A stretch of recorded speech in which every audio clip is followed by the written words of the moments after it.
If you're a man over 60 and you've stopped masturbating because someone told you it's wrong, shameful, or pointless, I need you to pause. That belief might be silently sabotaging your health, your mood, and even your connection with your partner. Yes, I said it. Giving up masturbation in your later years could be doing you more harm than good. My name is Dr. William Mark. I'm a board-certified men's health physician with over 30 years of clinical experience. I've worked with thousands of men well into their 60s, 70s, and 80s. Men who felt stuck, frustrated, and disconnected from their own bodies. And through every conversation, every exam, and every breakthrough, I've discovered something that most people never talk about. Your sexual relationship with yourself doesn't end with age. If anything, it becomes more important than ever. In this video, I'll share 6 eye-opening truths every older man should know about masturbation. We'll break through outdated myths and explore why this simple, private act isn't just okay, it's essential to your well-being. From improving blood flow to restoring confidence, reducing stress to reigniting emotional intimacy, what you'll learn here could completely reshape the way you see your body and your identity. But first, I need to expose the #1 silent mistake that I see older men make more than anything else. It's invisible, it's powerful, and it's slowly eroding their confidence and ability to connect. I'll show you what it is and how to fix it in just a moment. If this topic speaks to you, type 1 in the comments. If it doesn't, type 0 and tell me what you'd like me to cover instead. Your feedback shapes this channel. Now, let's begin. Because your second act as a man doesn't start with someone else. It starts with you. 1.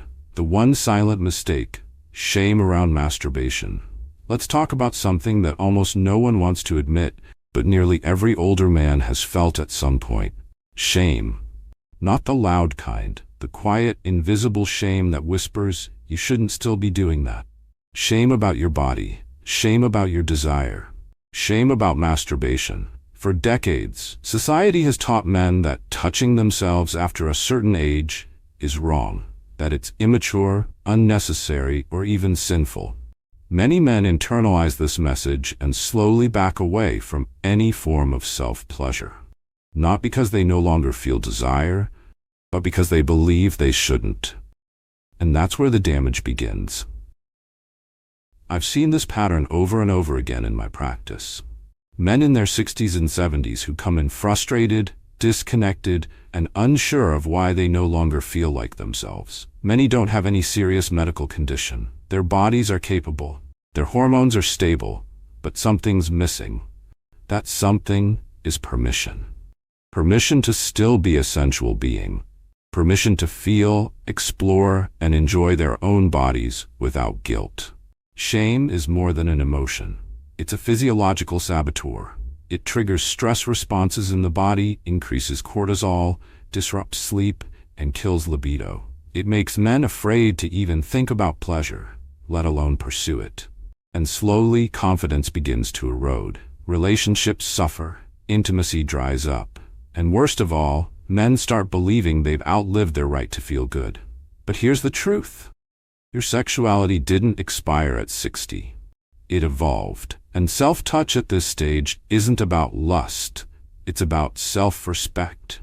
When you release the shame, when you say yes to your body again, you begin to reconnect with a deep part of yourself that's been waiting patiently. That's not weakness. That's strength. Real strength. Because it takes courage to unlearn shame and reclaim your pleasure without apology.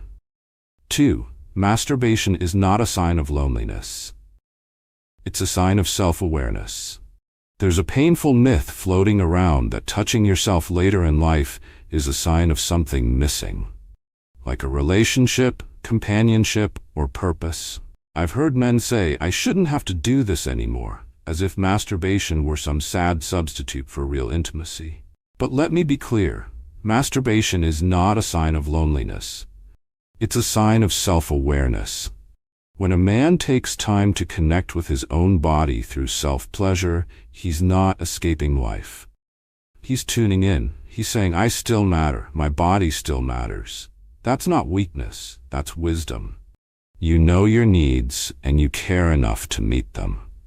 I've had countless patients in their 60s and 70s come to me thinking they were doing something wrong by masturbating. But once we break down the science, reduce stress, better sleep, improved circulation, even immune support, the shame starts to fade. And in its place, confidence begins to return. They feel calmer, clearer, more in control. Masturbation isn't about being alone. It's about being connected to your emotions, your physicality, and your changing desires. As we age, our bodies evolve. What used to work might not anymore. And discovering what still feels good isn't just helpful, it's essential. It's how we stay present, responsive, and emotionally alive. One of the greatest gifts of this age is self-knowledge. You've lived, you've loved, you've lost. And through it all, your relationship with yourself has deepened. Masturbation, when done without guilt, becomes a practice of self-compassion, a way to stay in touch, quite literally, with the person you've become. It's not about replacing intimacy, it's about preserving it, starting from within. So if you've ever felt embarrassed or ashamed, I want you to hear this clearly. You're not broken, you're not desperate, you're not lonely, you're human. And you're still allowed to feel good in your skin. Number 3. Erections are use it or lose it. Literally. Let me share something most men don't realize until it's almost too late. Erections don't stay strong just because you want them to. Like your muscles, your joints, and even your memory, they need use to stay healthy. And when you stop using that part of your body, whether from shame, stress, or thinking it's no longer important, it begins to shut down. Not because it's broken, but because it's been ignored. Erections are a direct reflection of blood flow. That's it. It's not just about testosterone, desire, or attraction. It's about whether your circulatory system is still moving blood to where it's needed. And the truth is, if you don't encourage that blood flow regularly, the body will slowly stop prioritizing it. Think about it like a garden hose that hasn't been used in months. It gets stiff. The pressure isn't what it used to be. The same thing happens inside the penis. The tissues that expand with blood become less responsive. The elasticity fades. And that's when you start to wonder, why isn't this working anymore? But here's the good news. You can reverse a lot of that decline. It starts with consistent stimulation, not out of obligation, but as maintenance. Masturbation in this context becomes more than pleasure. It becomes self-care. It keeps the tissue healthy, the vessels responsive, and the signals between brain and body clear. I've had men in their 70s come to me with what they thought was erectile dysfunction. But after a few weeks of regular, mindful self-touch, sometimes for the first time in years, they began to see life return.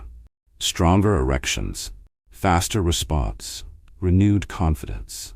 This isn't magic, it's biology. You use it or you lose it. That applies to muscles, memory, and yes, erections. So don't wait until you're desperate. Make self-pleasure part of your routine, just like walking or stretching. You're not chasing your past, you're preserving your present.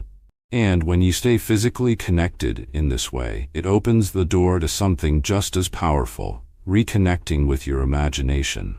And that's where we're going next. 4. Porn is optional, but fantasy is essential. Let's get something straight. Porn is not evil, and using it doesn't mean you're doing anything wrong. But for men over 60, relying on it too heavily can quietly erode your natural connection to arousal. What's often more important than watching is imagining. That's where your real power lies. Fantasy isn't a childish indulgence. It's a sophisticated, personal tool that keeps your mind involved in your sexuality. In fact, your brain is your most powerful sexual organ. And as you age, that becomes even more true. Your body may respond slower, but your mind can still light up with desire, emotion, and memory. When older men come to me struggling with low libido or difficulty reaching climax, one of the first questions I ask is, When was the last time you allowed yourself to fantasize, to imagine, to really engage with your own desires without a screen in front of you? The answer is often, I don't remember. That's a problem. Not because porn is inherently bad, but because when you rely only on external stimulation, your inner world starts to shut down. And that inner world, your fantasy life, is what makes pleasure feel real, deep, and personal. Fantasy doesn't have to be elaborate or explicit. It can be a memory, a feeling, a scene you construct in your mind. It can evolve with you. In fact, as you age, your fantasies often become more emotional, more layered, and more satisfying. That's not regression, that's growth. One of my patients, 68 years old, told me that when he began using his imagination again, rather than defaulting to porn, his self-pleasure became more enjoyable. He discovered new parts of himself he hadn't explored in decades. It wasn't about recreating youth. It was about discovering who he is now. So should you stop using porn? Only if it's numbing you, distracting you, or making it harder to enjoy real, mindful arousal. If it helps you, fine, but don't let it replace your own imagination. Fantasy is free, it's personal, and it keeps you connected to the most important part of sex, your inner self. Now, while imagination fuels your desire, there's something else just as critical. Something that sets the rhythm of your vitality. Let's talk about it next. 5. Frequency is personal, but consistency matters. How often should I masturbate, doc? I hear this question more than you'd think, and the truth is, there's no universal answer. Some men thrive with once a week. Others feel great doing it a few times a month. The real secret isn't how often, it's how consistent. After 60, your body responds to rhythm more than intensity. When you suddenly stop all sexual activity, your body adapts. Blood flow slows, nerve sensitivity dulls, arousal takes longer to appear. You might think you're losing your drive, when really, your body is just reacting to the silence. Masturbation doesn't need to be a routine chore. It's not about performance or tracking numbers. It's about staying tuned into your body's signals. When you're consistent, even with light, infrequent touch, you maintain that connection. You keep the pathways of arousal alive. You remind your brain and your body, hey, this still matters. Think about exercise. You don't need to run 5 miles a day to stay healthy. But if you stop moving altogether, your muscles weaken. The same goes for your sexual health. If you completely ignore it, your body assumes it's no longer a priority. Consistency helps in other ways too. It regulates your mood, it can improve sleep, it can reduce anxiety, and most importantly, it creates a baseline of emotional and physical awareness that supports confidence in every part of life, especially intimacy. One of my patients, Raymond, told me he'd stopped masturbating for almost a year. I didn't feel like it, he said. But when we talked more, he realized he was just out of sync, disconnected. When he slowly reintroduced a simple once-a-week routine, his energy shifted, his mood lifted, and surprisingly, his desire to connect with others came back too. Your ideal frequency is whatever feels natural to you. No pressure, no guilt, just awareness. Maybe it's every few days, maybe it's monthly, but don't let it disappear completely. Your body needs reminders, your mind needs release, and your identity deserves attention. Consistency isn't about proving something, it's about honoring what still works, what still feels good, and what still makes you feel like you. Now with rhythm in place, there's just one final truth, one that ties everything together. From self-awareness, to arousal, to how you show up in love. Let's explore that next. 6. Masturbation is a gateway to better intimacy with others. Many older men see masturbation and intimacy as opposites, like one is what you settle for, and the other is what you truly want. But that belief misses something profound. Masturbation, especially later in life, isn't a replacement for connection. It's preparation for it. You see, when you understand your body, your needs, and your rhythm through self-pleasure, you become more emotionally available, more communicative, and more confident with a partner. That self-awareness makes intimacy easier, not harder. I've worked with men who hadn't touched themselves in years. They felt disconnected, unsure, awkward even with their spouse of decades. They didn't know what they wanted anymore, what felt good, what didn't. The result? Distance, miscommunication, frustration. And not because the love wasn't there, but because the internal connection had faded. When they reintroduced mindful self-touch, something changed. They rediscovered desire. Not just lust, but the quiet confidence that comes from knowing, this is how I work. That knowledge made them better partners. They could express themselves clearly, listen with more presence, and create intimacy rooted in comfort, not anxiety. Masturbation teaches you how to slow down, to be curious again, to reconnect with the emotional side of arousal that's often overlooked. It helps you approach your partner not from a place of pressure, but from one of presence, where you're attuned to your sensations, open to theirs, and grounded in trust. This isn't about performance. At 60, 70, or 80, it's not about proving you still have it. It's about sharing a moment of closeness without fear, and that starts with building that safety inside yourself first. So if you've been viewing masturbation as separate from your relationship, or worse, as something shameful, I invite you to look again. When used with intention and care, it becomes a bridge.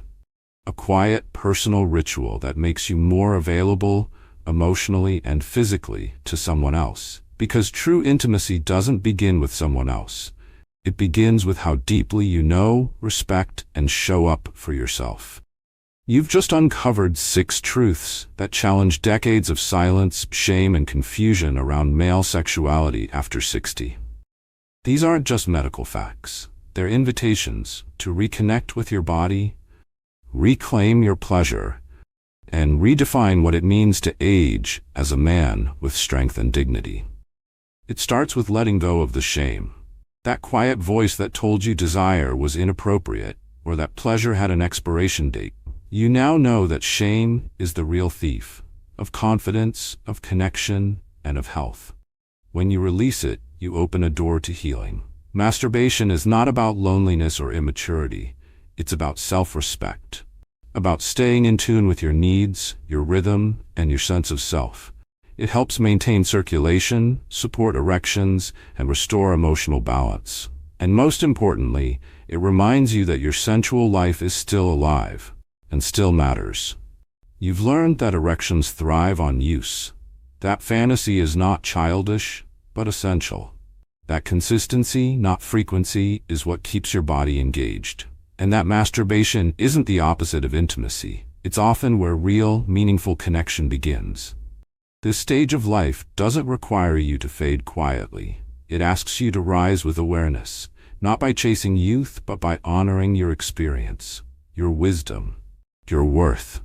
So if this message spoke to you, if even one part of it helped you feel seen or empowered, then take action. Start small. One moment of self-care, one choice to listen to your body without judgment. Because the truth is simple, you are not past your prime. You are in a powerful new chapter, and what you do with it is entirely yours. Reclaim it. Live it. And never forget, you still deserve to feel good, in every way.